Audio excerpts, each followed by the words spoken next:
சுற்றி சூழல் விழிப்புணர்வு செய்திகள்.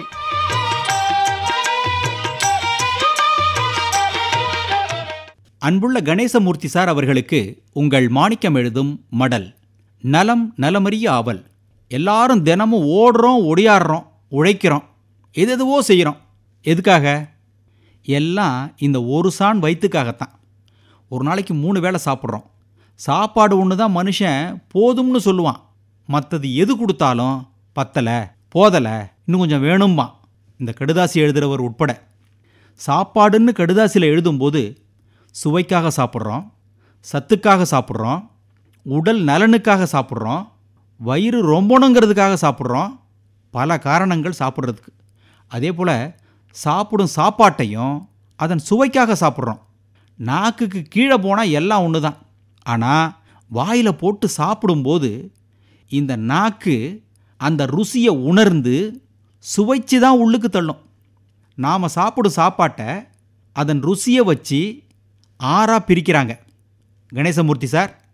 அறுசுவை, இனிப்பு, புளிப்பு, கசப்பு, துவர்ப்பு, உவர்ப்பு, கார்ப்பு, இப்படி அறுசுவை கொண்டது தான் நமது உணவு. இனிப்பு பற்றி கடுதாசியில் எழுதணுமா? கரும்பு, வெல்லம், ஜீனி, கடல மிட்டாய், லட்டு, இதெல்லாம் இனிப்பு. மாங்காய், எலுமிச்சை, புளியின் சுவை புளிப்பு. பாகற்காய், வேப்பிலை, வெந்தயத்தின் சுவை கசப்பு. உப்பின் சுவை உவர்ப்பு. மிளகாய், மிளகின் சுவை கார்ப்பு. நெல்லியின் சுவை, பாக்கின் சுவை, வாழைப்பூவின் சுவை துவர்ப்பு. எல்லாம் கலந்த கலவை, சரியான கலவை தான் நாம் சாப்பிட்ற சாப்பாடு. ஒவ்வொன்றும் ஒவ்வொரு விகிதத்தில் இருக்கணும். அளவுக்கு மிஞ்சினா அமிர்தமும் நஞ்சு. இதே போலத்தான் நறுமணப் பொருட்கள். உலகில் ஒவ்வொரு கண்டத்திலையும் பல்வேறு வகைகளில் நறுமணப் பொருட்களை பயன்படுத்திட்டு வர்றாங்க.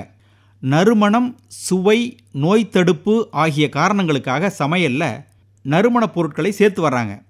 இதில் நம்ம இந்திய நாடு, மெக்சிகோ, சில வெப்பமண்டல நாடுகளில் நறுமணப் பொருட்களை அதிக அளவு பயன்படுத்துகிறாங்க. இந்த நறுமணப் பொருட்களில் சக்தி வாய்ந்த ஆன்டி ஆக்சிடென்ட்ஸ் இருக்கிறதுனால தான் மக்கள் பயன்படுத்தி வர்றாங்களாம். நுண்ணுயிர்கள் ரசாயன மாற்றங்களால் உணவுப் பொருட்களின் தன்மையை மாற்றுகின்றன. இதன் காரணமாக உணவுப் பொருட்கள் கெட்டுப்போகுது. சரியான அளவில் நறுமணப் பொருட்களை சேர்க்கும்போது அவை அழிக்கப்படும். நறுமணப் பொருட்கள் என்னென்ன? பூண்டு, வெங்காயம், பட்டை, சீரகம், கிராம்பு, மிளகாய், இவை தான் நாம் பயன்படுத்துகிற நறுமணப் பொருட்கள். கணேசமூர்த்தி சார், வெங்காயம், மிளகாய், பூண்டு, சீரகம் ஆகியவை ஒன்று சேரும்போது மிகவும் சக்தி வாய்ந்ததாக மாறும். பெரும்பாலும் இவை அனைத்துமே ஒன்றோடு ஒன்று சேர்க்கப்படும் நறுமணப் பொருட்கள் தான். எல்லா நறுமணப் பொருட்களும் எப்போதும் ஒன்று சேராது. இந்தியா, சீனா ஆகிய நாடுகளில் 100 ஆண்டுகளுக்கும் மேலாக மஞ்சளை மக்கள் பயன்படுத்திட்டு வர்றாங்க. நோய் தொற்று கிருமிகள், வீக்கம் ஆகியவற்றுக்கு மஞ்சள் சிறந்த மருந்து.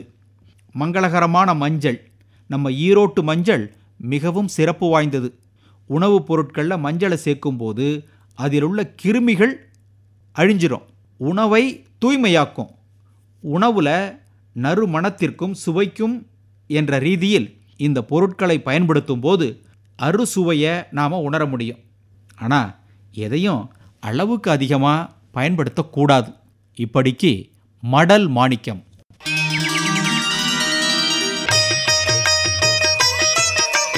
நம்மை சுற்றி சூழல் விழிப்புணர்வு செய்திகள் கேட்டீர்கள்.